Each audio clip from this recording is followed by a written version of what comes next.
नमस्कार, आदाब। Crime petrol dial 100 में आप सबका स्वागत है। कहते हैं कि जिंदगी के रंग तभी दिखाई देते हैं जब हम रोशनी में होते हैं। अंधेरे में तो सब काला ही दिखाई देता है, लेकिन अगर सोच ही अंधी हो तो अच्छे से अच्छा विचार भी जिंदगी में उजाला नहीं भर सकता।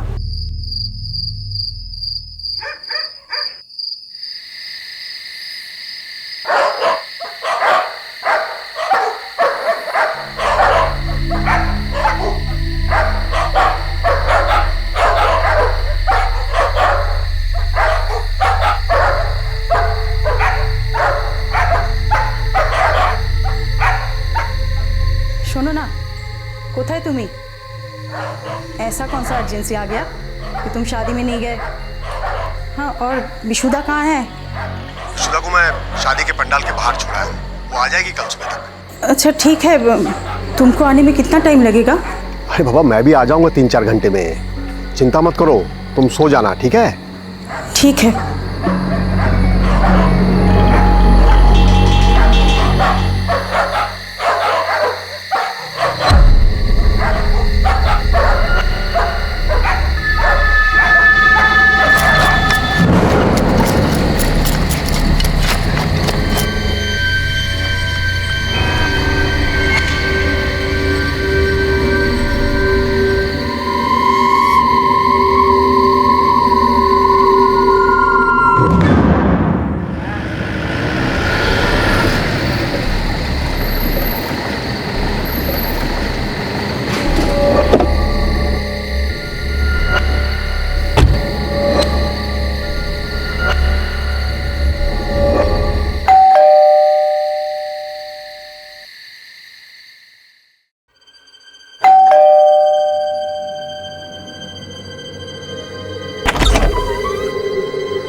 अरे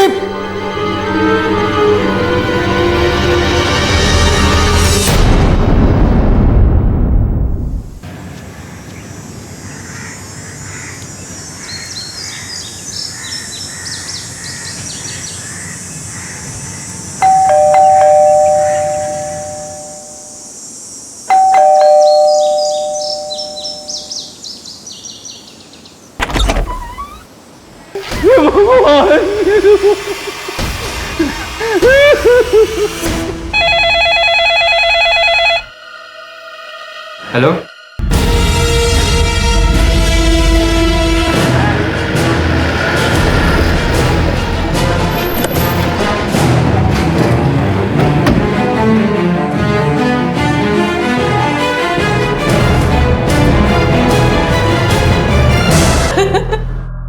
और एक छोटी भी है, शुरोबी, वो कोलकाता में है। आप कहाँ रहते हैं? इसी कॉलोनी में, थोड़ी दूरी पे। विशुदा जी, आप रात में कहाँ थी? हमारे रिश्तेदार के यहाँ शादी थी, मैं वहीं गई हुई थी। आपके पेरेंट्स नहीं गए थे शादी में?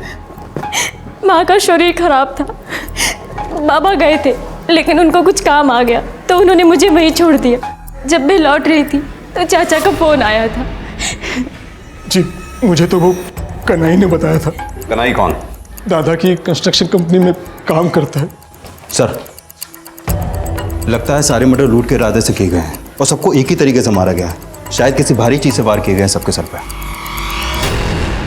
भूत प्रेत, काला जादू, ये सब तो अंधविश्वास के हथकंडे हैं। हत्या तो इंसान ही इंसान की करता है।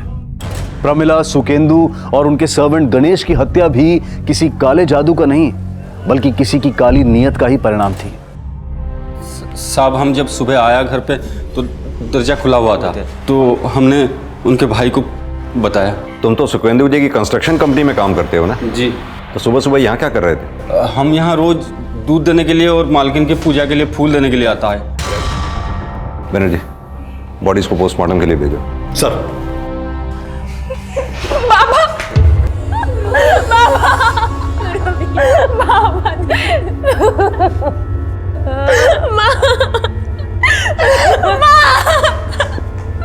क्या हो गया माँ को? सर, मैं विशुदा का हस्बैंड हूँ और ये उसकी छोटी बहन सुरभि। आप लोग भी कोलकाता में रहते थे? ना सर, मैं आसनसोल में ही रहता हूँ। सुरभि को पिक करने स्टेशन गया था।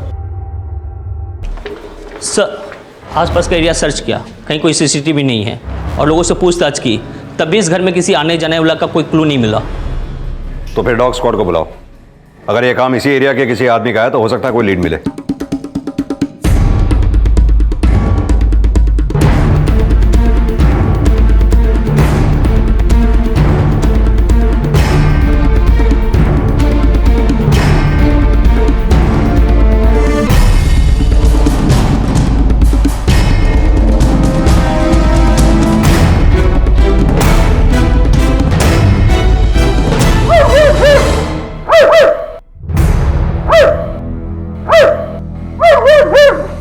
पता करो इस एरिया में कोई चोर उचक्का या शुकेलू से जुड़ा कोई आदमी रहता है क्या? सर।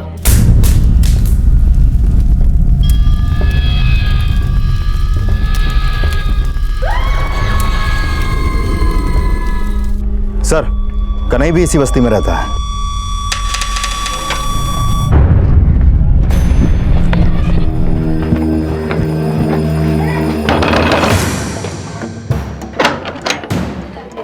कन्हई कहाँ है? क्या हो लोग, वो तो यहाँ नहीं है। मनीषा, तलाशी लो घर की। उधर देखो।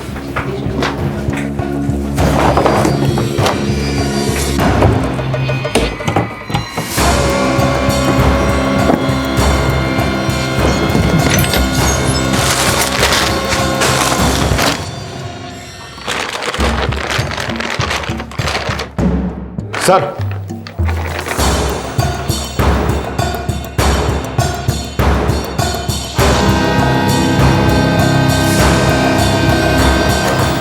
और ये कैश भी। नहीं बोलेगा? बोल। साहब मैंने किसी को नहीं मारा साहब। तो वो गहने और पैसे तेरे घर से क्यों मिले? साहब वो सुबह सुबह हम घर गया तो मालकिन को सेठ जी को मरा हुआ देखा तो मेरे मन में लालच आ गई साहब। साहब मैंने सिर्फ चोरी की, किसी को मारा नहीं है। सच सच बोल दे, वरना सच उगलवाना हम जानते हैं। साहब उस बस्ती में तरुण भी तो रहता है, वो मार सकता है सेठ जी को। तो तरुण क्यों मारेगा? 3 महीने पहले सेठ जी ने उसे नौकरी से निकाल दिया था चोरी के इल्जाम में। माफ कर दो सेठ जी, दोबारा ऐसा गलती नहीं होगा। हमको नौकरी से मत निकालो। बस तरुण, अब तुझ पर बिल्कुल विश्वास नहीं कर सकता मैं। जाओ बेरी जाओ घंटे के, और आज के बाद अपनी शक्ल भी मत दिखाना मुझे। जाओ। फिर उसे किसी ने काम नहीं दिया, लेकिन वो 2 महीने पहले दोबारा सेठ जी के पास आया काम मांगने के लिए और गिड़गिड़ाने लगा। सेठ जी को उस पर तरस आ गया। सेठ जी, हमको हमारा गलती का एहसास हो गया है सेठ जी। हम आपके पाँव पकड़ता है सेठ जी, हमको खाली एक मौका दे दो। ए, उठ उठ। देखो, हम तुमको सुपरवाइजर तो नहीं रख सकता, लेकिन हाँ, अगर दिहाड़ी मजदूर करके काम करना चाहते हो तो आ सकते हो। जिस दिन आओगे 150 रुपये दूंगा। 150 रुपया? हाँ, 150 रुपया। वो हाँ तो बोल दिया था, लेकिन अंदर ही अंदर बहुत नफरत पाता था सेठ जी के लिए, क्योंकि सेठ जी ने उसे सुपरवाइजर से दिहाड़ी मजदूर बना दिया था। बहुत कड़वा बोलता था वो सेठ जी के बारे में। गनीमत है कि सेठ जी ने तुझे जेल नहीं भेजा और दोबारा काम पे भी रख लिया। तो क्या एहसान किया?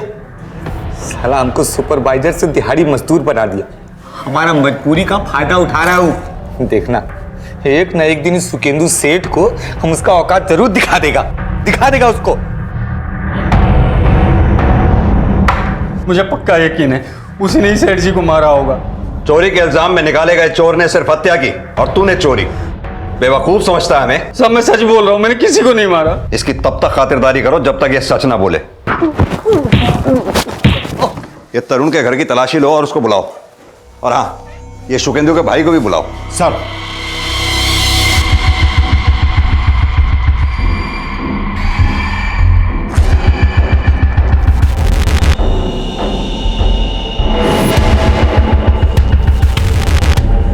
पकड़ो सर। अरे सर, अरे क्या अरे क्या खोज रहे हैं सर? अरे कुछ नहीं। ले चलो सर। अरे आप कहानी दिखा रहे हो ना, क्या है? अरे बताइए तो सही। हाँ सर, मैं भी शुकेंदु दादा के साथ काम करता था। ये तरुण कौन है? सुपरवाइजर था, पर सर माल के लेन देन में घपला किया तो उसे निकाल दिया था। पर सर दादा बहुत दयालु थे, जब वो गिड़गिड़ाने लगा तो उसे परमानेंट तो नहीं किया, पर हाँ दाढ़ी मजदूरी पे रख लिया था। नफरत तो होगी ही तुझे अपने सेठ से। सुपरवाइजर से तुझे दिहाड़ी मजदूर जो बना दिया था। नफरत नहीं है साहब, हम तो उनका एहसान मानता था। सब कुछ भुलाकर सेठ जी ने हमको वापस काम दिया साहब। तो तूने घपला किया था? हाँ, लेकिन अब हम सुधर गया है साहब। सुधर गए या अपने सेठ को मार के बदला ले लिया? ना साहब, वो कन्हई झूठा आरोप लगा रहा था साहब हम पर। हम कुछ नहीं किया साहब। तो फिर जिस रात तेरे सेठ सुकेंदु का मर्डर हुआ उस रात तू कहाँ पर था? हम अपना घर पर था साहब। चाहो तो आप हमारा पत्नी से पूछ लो। साहब वो उस दिन घर पर ही थे। वो चाहते तो चोरी कर सकते थे, लेकिन उन्होंने ऐसा कुछ नहीं किया। घर में खाने को राशन तक नहीं है। आप अगर उन्हें जेल में डाल देंगे तो मेरा और मेरे बच्चे का क्या होगा? चुप हो जाओ दीदी। विशुदा, सौरभी, तुम दोनों मेरे साथ मेरे घर पे चलो। हमें नहीं जाना। देखो विशुदा, मैं जानता हूँ कि तुम मेरे साथ नहीं रहना चाहती, लेकिन अब इस हालात में, इस माहौल में तुम दोनों अकेले कैसे रहोगे इस घर में? अब इस घर में कोई नहीं है। प्लीज़ मेरी बात मानो और मेरे साथ चलो। मुझे मेरे हालात पे छोड़ दो, तुम जा सकते हो।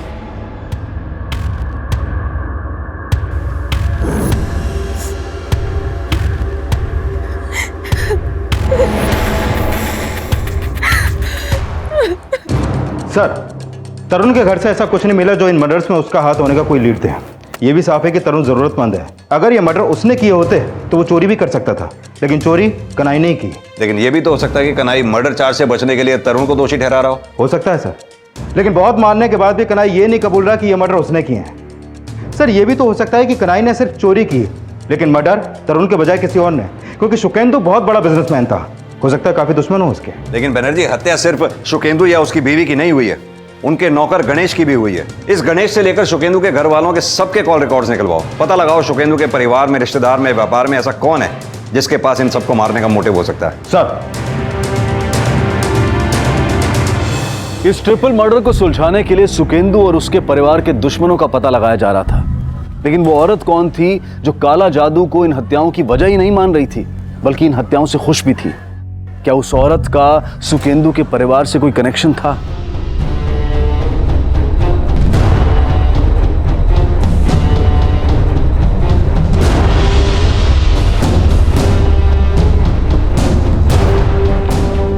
सर, बस्ती वालों से पता चला है कि सुकेंदु के छोटे भाई देवेश की बीवी शांति सुकेंदु और उसकी बीवी से बहुत नफरत करती थी, क्योंकि 2 महीने पहले देवेश के बेटे वरुण की फूड पॉइजनिंग की वजह से मौत हो गई थी। तब से शांति को लगता है कि सुकेंदु की बीवी प्रोमिला ने ही उसके बेटे को जहर देके मारा था, और तब से शांति लगातार एक तांत्रिक से मिल भी रही थी। सर, कौन तांत्रिक? सर, ये तो नहीं पता कि यह तांत्रिक कौन है, लेकिन सुनने में तो यही आ रहा है।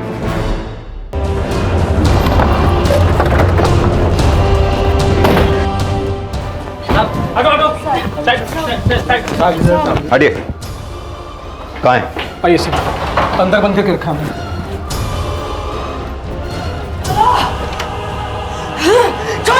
रुकिए।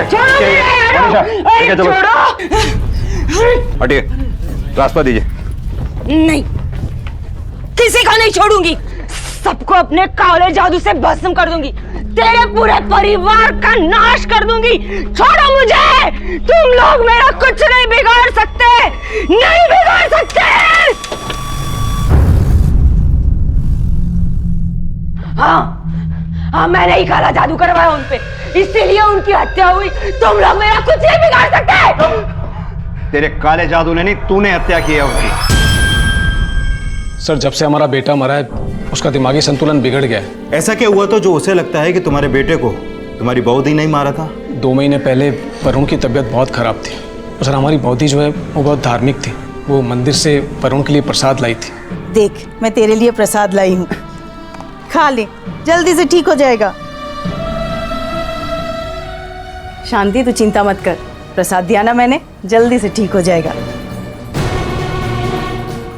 मेरा बेटा। उसके बाद वरुण को फूड पॉइजनिंग हो गया। हॉस्पिटल ले जाते समय रास्ते में उसने दम तोड़ दिया। बस सर, तभी से शांति को लगता है कि बौदी ने वरुण को मारने के लिए टोना टोटका किया है, और सर इसीलिए वो टोना टोटका करके उनसे बदला लेने की सोच रही है। कौन से तांत्रिक के पास जाती थी वो? सर, वो हाईवे के पास उसकी कुटिया है।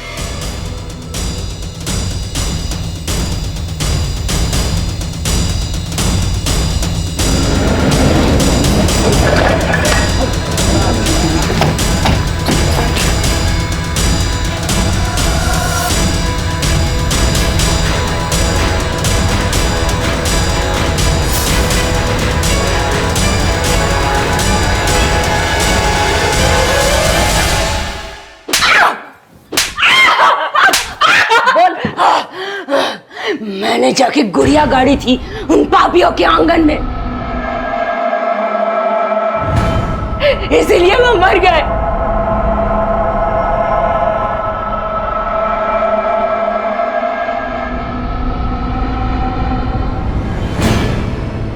सर हो सकता है शांति ने अपने अपराध को टोटके का नाम देके ये गुड़िया यहाँ पर गाड़ दी हो।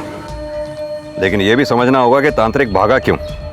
कहीं ऐसा तो नहीं तांत्रिक ने अपने टोटके को सच साबित करने के लिए यह मर्डर किया और फरार हो गया।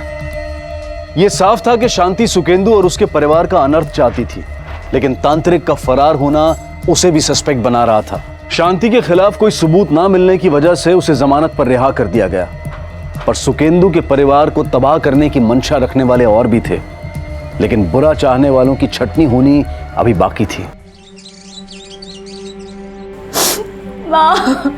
बाबा, बेटा तू जानती है तेरी काकी कैसी है।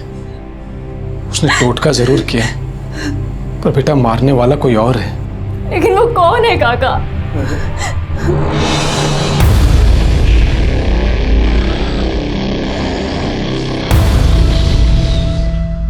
मर्डर का टाइम? सर गणेश और प्रोमिला की हत्या रात 11 से 12 बजे के बीच हुई और रात 11 बजे तक सुकेंदु की फोन की लोकेशन शादी के वेन्यू की थी और ठीक 12:30 बजे तक सुकेंदु का फोन हीरापुर एरिया में एक्टिव था। सर पता चला है सुकेंदु का एक छोटा भाई भी है।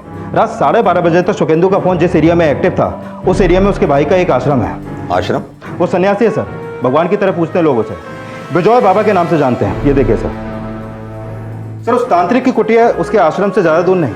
बनर्जी कहीं ऐसा तो नहीं कि इस बिजॉय बाबा का इस तांत्रिक के साथ कोई कनेक्शन हो? लेकिन सर तांत्रिक के कॉल रिकॉर्ड में तो ऐसा कुछ सामने नहीं आया, लेकिन सर हो भी सकता है। सर बिजॉय बाबा की ये बात भी अजीब है, उनके भाई और बौदी को मरे 3 दिन हो गए लेकिन वो उन्हें देखने तक नहीं आए।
बाहर पुलिस आई है। पुलिस? एक काम करो, उनको बाहर ही रोको, मैं आता हूँ।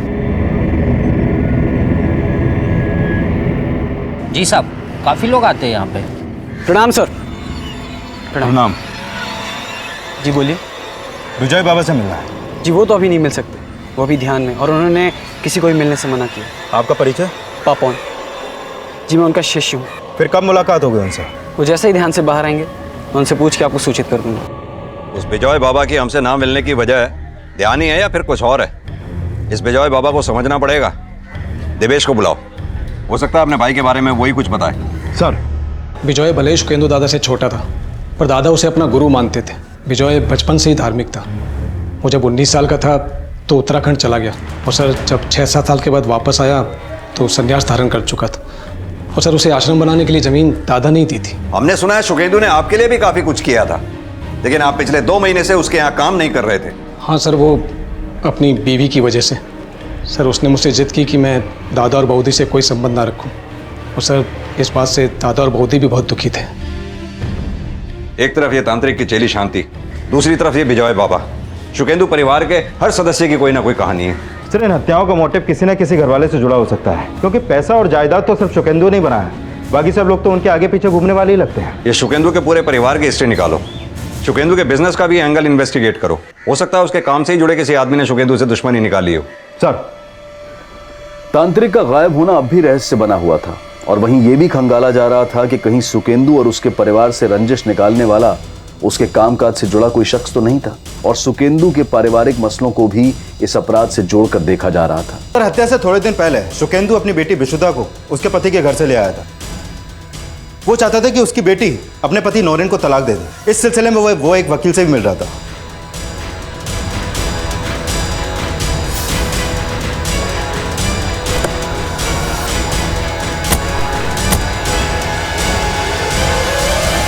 सर, नौरेन मुझे मेंटली बहुत टॉर्चर करता था क्योंकि मैं उसे बच्चा नहीं दे पाई। पहले तो बाबा ने नौरेन को एक मौका दिया, लेकिन फिर एक दिन अचानक मुझे घर ले आए और बोले कि मैं नौरेन से तलाक दिलवा दूंगा। नहीं सर, मैं वसुधा श्री में खुद से अपसेट था। अब मियाँ बीवी के बीच में अगर बच्चा ना हो तो थोड़ी बहुत तो खिटपिट होती रहती है सर। लेकिन उसी बात का बाबा ने बतंगड़ बना दिया और विशुदा को घर से ले गए। मैं तो सिर्फ उसको अपने लाइफ में वापस लाना चाहता था, अपने घर में वापस लाना चाहता था, लेकिन उन्होंने मना कर दिया। और इसी नफरत में तुमने उन लोगों को मार दिया। नहीं सर, मैं ऐसा क्यों करूँगा? मैं थोड़ा अपसेट था, लेकिन उनसे नफरत थोड़ी करता था। सुकेंदु के दोनों भाई बिजॉय और देवेश की पत्नी शांति के बाद अब सुकेंदु के दामाद नरेन पर भी नजर रखी जा रही थी और बहुत जल्द सुकेंदु की छोटी बेटी शक के घेरे में आने वाली थी। शुरोभी, पापा उनसे मिलने जा रही हो तुम? जब आप जानती हो तो पूछ क्यों रही हो? बाबा ने मना किया था ना तुमको पापा उनसे मिलने के लिए। हाँ, वो नहीं रहे तो कम से कम उनकी कही हुई बात का तो मान रख लो। देखो दीदी, मुझे समझाने की जरूरत नहीं है कि मुझे क्या करना और क्या नहीं, ठीक है?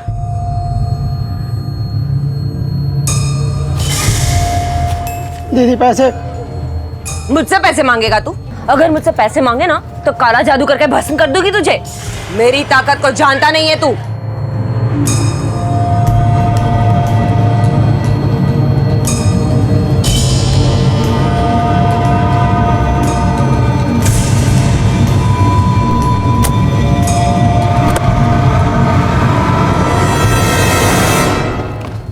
सर, नौरेन को भूमि होटल के पास एक लड़की के साथ देखा गया। कौन लड़की? ये तो नहीं पता लगा, लेकिन हो सकता है उसका एक्स्ट्रा मैरिटल अफेयर हो और इसी वजह से सुकेंदु विशुदा को लेकर आया होगा। लेकिन विशुदा ने यह बात हमें पहले बताई क्यों नहीं? अगर नौरेन का किसी के साथ एक्स्ट्रा मैरिटल अफेयर है तो उसका सुकेंदु और उसकी बीवी को मारने के पीछे क्या मोटिव हो सकता है? सर, मोटिव का तो पता नहीं, लेकिन विशुदा की छोटी बहन शुरोभी का एक झूठ सामने आया है। सर, हमें बताया गया था कि जिस रात मर्डर हुआ उस समय शुरोभी कोलकाता में थी। एक छोटी भी है शुरोभी, वो कोलकाता में है। लेकिन शुरोभी के फोन की लोकेशन के हिसाब से वो आसनसोल में ही थी और उसकी एक नंबर पे लगातार बात हो रही थी और इन दोनों फोन की लोकेशन आसनसोल की ही थी। पता करो कहीं वो नंबर नौरेन का तो नहीं है। सर। शांति, ये सब नहीं होगा मुझसे। एक बार कहा ना, करना पड़ेगा। मुझे सिद्धि प्राप्त करनी है। क्या हो गया है तुम्हें? मेरी समझ से तो बाहर होती जा रही हो तुम। लेक्चर मत दो, जितना कहा है उतना करो।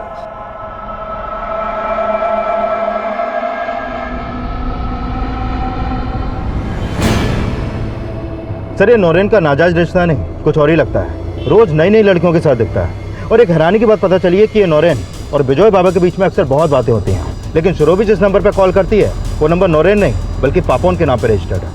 ये पापोन कौन है? बिजॉय बाबा का शिष्य। सर, पता चला है कि शुरोभी का आश्रम में बहुत आना जाना है।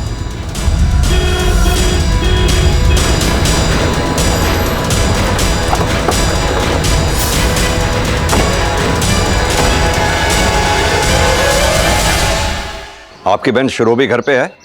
वो तो काम से बाहर गई हुई है। पापोन को जानती हैं आप? वो शुरोभी पापोन से प्यार करती है साहब।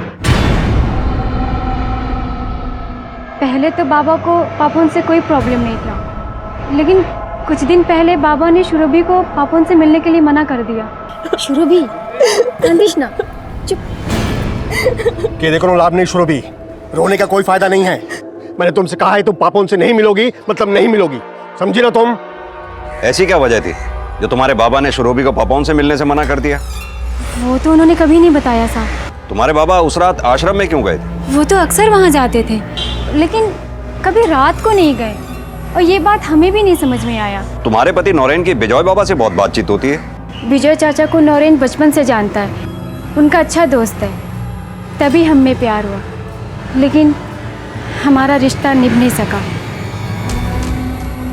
बनर्जी, पापोन और शुरोभी से मिलने से पहले इस बिजॉय बाबा से मिलना पड़ेगा, फिर अब चाहे वो किसी ध्यान में हो या किसी मुद्रा में।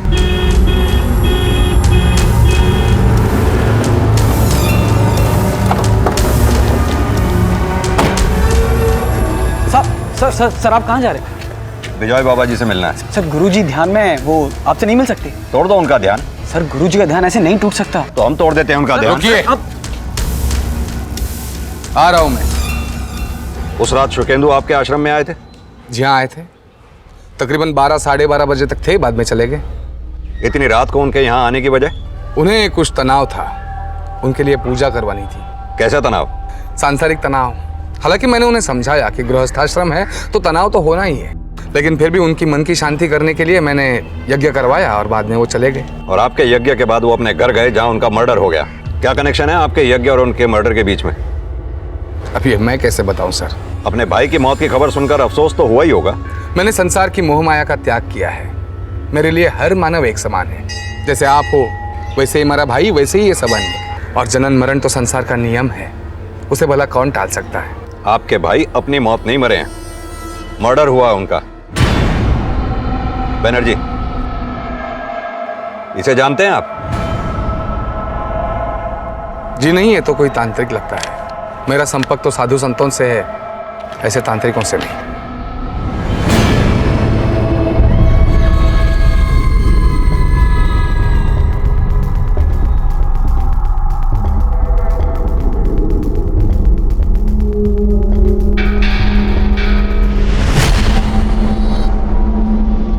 सर मुझे नहीं लगता शुकेंदु को कामकाज का कोई तनाव होगा। मैंने उसका अकाउंट चेक किया, उसका काम तो काफी अच्छा चल रहा था।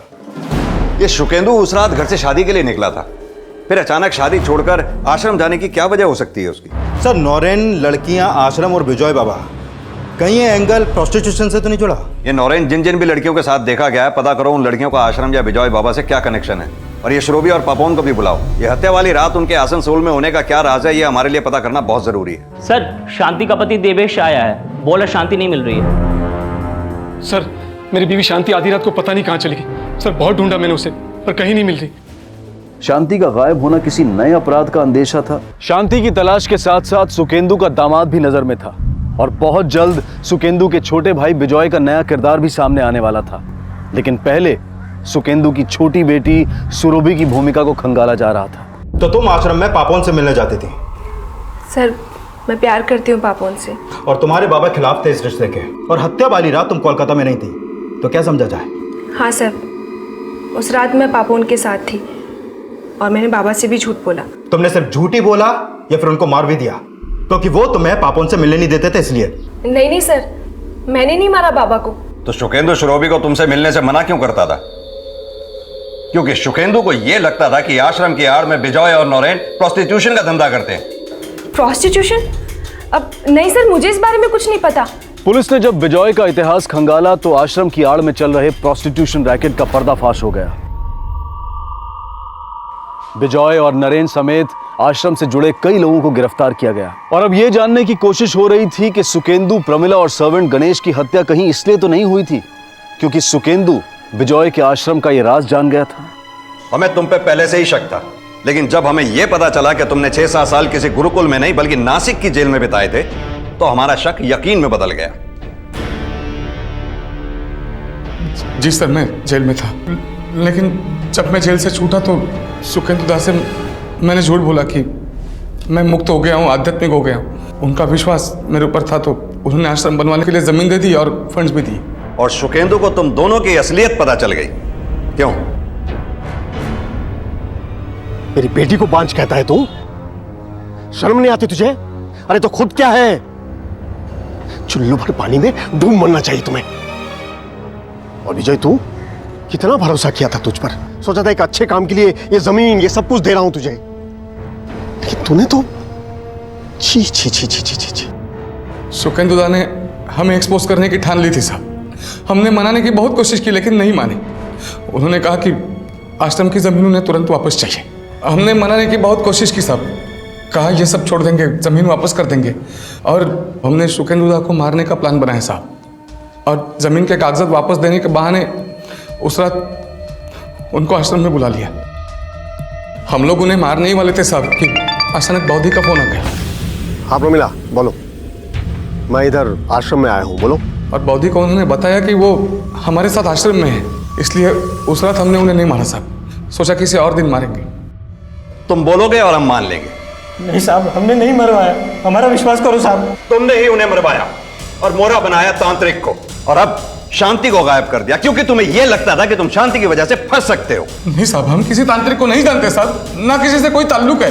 बैनर्जी, ये ऐसे कुछ नहीं बोलेंगे, तोड़ाई करो इनकी। विजय और नरेन ने यह तो स्वीकारा कि वो सुकेंदु की हत्या करने का प्लान बना चुके थे, लेकिन वो अपनी इस बात पर भी अड़े रहे कि सुकेंदु, प्रमिला और सर्वेंट गणेश की हत्या उनकी प्लानिंग के तहत नहीं हुई थी। तो फिर ये हत्याएं किसकी प्लानिंग से हुई थी? शांति कहां गायब थी? और उस तांत्रिक के फरार होने का क्या रहस्य था? पुलिस इन सवालों के तार जोड़ रही थी और जल्द ही उन्हें तांत्रिक से जुड़ी एक अहम इंफॉर्मेशन मिली। चलो बाबा, चलो। बता। साहब मैंने किसी को नहीं मारा साहब। साहब मैं डर गया था, इसलिए साहब मैं वहां से भाग गया। शांति कहाँ है? मुझे नहीं पता साहब। शांति ये बात जानती थी ना कि तू कहाँ छिपाए? हाँ साहब, जानती थी, लेकिन साहब मैं उसे क्यों गायब करूंगा? साहब जरूर उसके पति ने ही कुछ किया होगा। उसका पति क्यों गायब करेगा? क्योंकि साहब उसने मुझे शांति के साथ देख लिया था साहब। गुरुजी प्रणाम। प्रणाम, खुश रहो। गुरुजी मेरी शक्ति आगे नहीं बढ़ रही है। एक युक्ति सुझाता हूं, लेकिन धन लाइयो क्या? जी गुरुजी। ये क्या कर रही तू? मेरे पैसे लुटवा रही है और तुझे तो आज पुलिस में दूंगा। चल छोड़ अरे छोड़ो मेरे गुरु को, छोड़ो। बेवकूफ बनाता है मेरे गुरु को छोड़ दो। अरे छोड़ दो मेरे गुरु को, छोड़ दो। साहब उसके बाद मुझे नहीं पता क्या हुआ था, मैं तो साहब वहां से भाग गया था।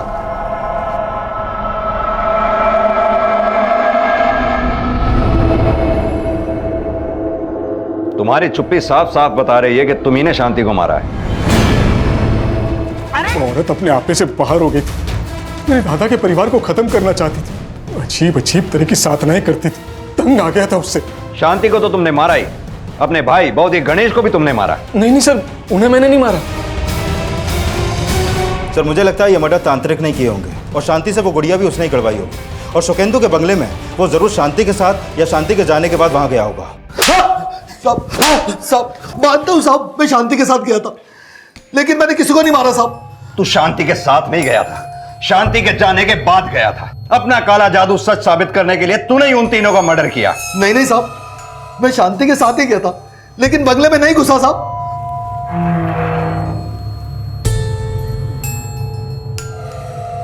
जा उस खंबे के नीचे जल्दी से काढ़ा, जा जल्दी जा। साहब उसके बाद मैं दीवार के पीछे छुप गया।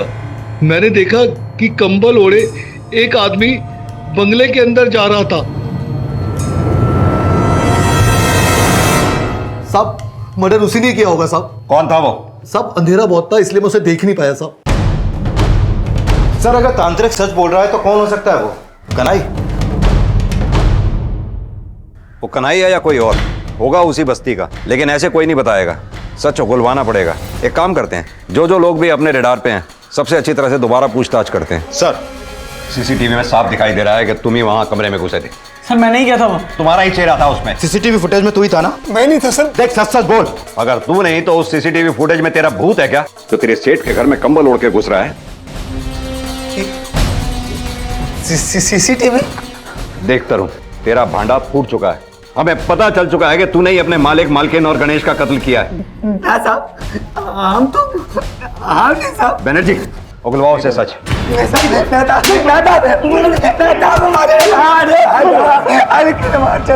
देख तरुण, जब तक तू सच नहीं बोलेगा इसी तरह पिटता रहेगा।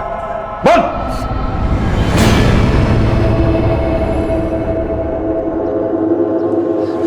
सेठ जी बोलो। सेठ जी हमारा पत्नी का डिलीवरी है सेठ जी, तो 10,000 रुपया उधार दे सकते हैं? मैं तो दे दूंगा उधारी, लेकिन तू चुकाएगा कैसे? आप हमारे दिहाड़ी में से थोड़ा थोड़ा काट लीजिएगा सेठ जी। तेरा दिहाड़ी है 150 रुपया, तेरी औकात नहीं है उधारी चुकाने की। जा।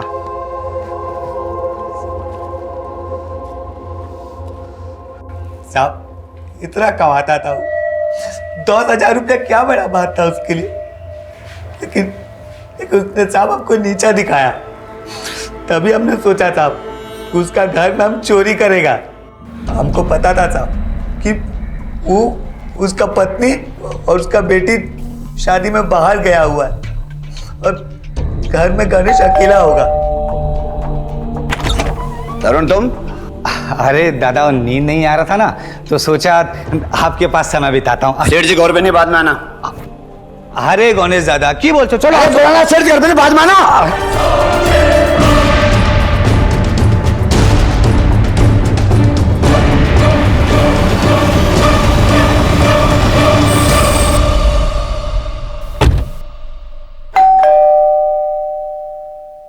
अपराधी कितना भी शातिर क्यों ना हो, एक ना एक दिन अपने जाल में फंस ही जाता है। कोई सीसीटीवी फुटेज नहीं है हमारे पास। हाँ, और तुझे क्या लगता है तेरे सेठ ने तुझे चोरी करते पकड़ के तुझे बेइज्जत किया था? नहीं, उल्टा तेरे सेठ ने तेरे पे तरस खा के अपने यहां तुझे दिहाड़ी मजदूर बनाया। इतना ही नहीं, बल्कि तेरी बीवी की डिलीवरी के लिए उसने 10,000 रुपए भी छोड़े थे। कनाई ने जो तेरे सेठ के यहां से गहने और नकदी चुराए थे, हमने उसके घर से बरामद किए, और उसी सामान में हमें एक लिफाफा मिला, जिस लिफाफे के अंदर 10,000 रुपए थे, जो शायद तेरे सेठ ने तेरी बीवी की डिलीवरी के लिए छोड़े होंगे।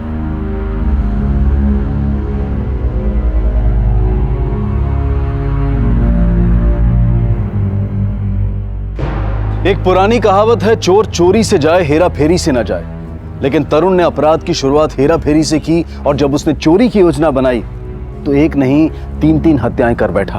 अपराध की गिनती चाहे सीधी हो या उल्टी, जो खुद को अपराध में झोंक देते हैं उनका अंत ऐसा ही होता है जैसा अंधविश्वास में अपने आप को झोंक कर शांति का हुआ। कहते हैं कि जहां रोशनी होती है वहां अंधेरे का कोई स्थान नहीं होता, लेकिन जो आंखें मूंद कर चलते हैं उन्हें गिरने से कोई नहीं बचा सकता। इसी विचार के साथ अब मैं अनूप सोनी आपसे विदा लेता हूं।